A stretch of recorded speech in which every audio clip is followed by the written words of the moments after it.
Olá, queridos alunos, queridas alunas, vamos a mais uma aula de História. Bom, na aula passada nós começamos conteúdo novo, falando sobre a Grécia Antiga. Hoje continuaremos falando sobre este conteúdo, falaremos sobre a cidade de Esparta, uma das principais cidades da Grécia. Bom, entre os séculos 7 e 6 a.C., a cidade de Esparta ela exerceu um controle sobre as demais cidades gregas, tornando-se modelo para essas cidades. Esparta tem a sua origem com a chegada dos dórios na península do Peloponeso. Eles dominaram toda a região, se apropriando das melhores terras e fundaram a cidade de Esparta. Seus descendentes, chamados de esparciatas, controlavam as instituições políticas da cidade e se dedicavam às atividades militares durante a maior parte da vida.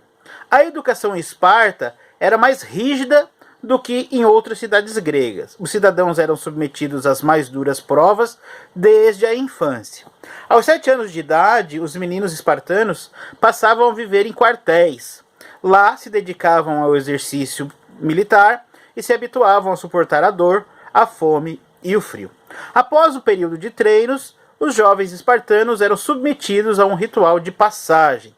Os que não fossem considerados aptos para a guerra eram rebaixados para uma condição inferior. Uma coisa temos que ter em mente. Quando falamos em Esparta, Esparta foi uma cidade extremamente militarizada, militar. Eles gostavam muito da guerra e treinavam desde sempre, desde cedo, desde os 7 anos de idade, para se tornarem especialistas na arte da guerra. Voltados para a guerra, os cidadãos espartanos sobreviviam basicamente dos produtos cultivados em suas terras. Aí você pode pensar, tá, mas se os espartanos viviam para a guerra, como é que eles produziam alimentos e outros bens necessários para sobreviver? Bom, essa tarefa era exercida pelos ilotas, antigos habitantes da região que foram dominados pelos dórios e despojados de terras e direitos políticos. Ainda que não fossem escravos, os ilotas não eram livres, pois eram obrigados a cultivar as terras dos esparciatas e a entregar a eles parte do que produziam. Os habitantes dos arredores de Esparta, que não eram descendentes dos dórios e nem ilotas, formavam um grupo de homens livres chamados periecos. Eles se dedicavam à agricultura, ao artesanato e ao comércio, e como os ilotas, não tinham direitos políticos. Somente os espartanos, realmente descendentes dos dórios, que tinham direitos políticos. Vamos falar então um pouquinho sobre a política, né? Na Esparta. Vamos falar sobre a oligarquia espartana. Em Esparta, apenas os esparciatas tinham direitos políticos. E somente os membros das famílias mais importantes podiam ser eleitos para as funções de comando.